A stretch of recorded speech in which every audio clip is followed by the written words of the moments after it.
निशानी रखले बानी तोहरा प्यार के। कहत जमाना के देखा दी सीना फाड़ के। केहू पागल कही केहू आशिकाना कही, आज हम कहतानी कल जमाना कही।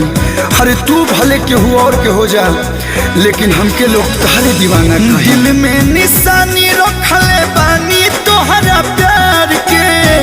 कहत जमाना के देखा दी सीना फाड़ के। आज तोहर फोटो बा हो,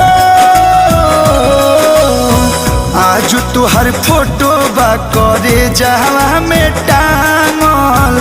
आज तोहर फोटो बा करे जावा में टांगल।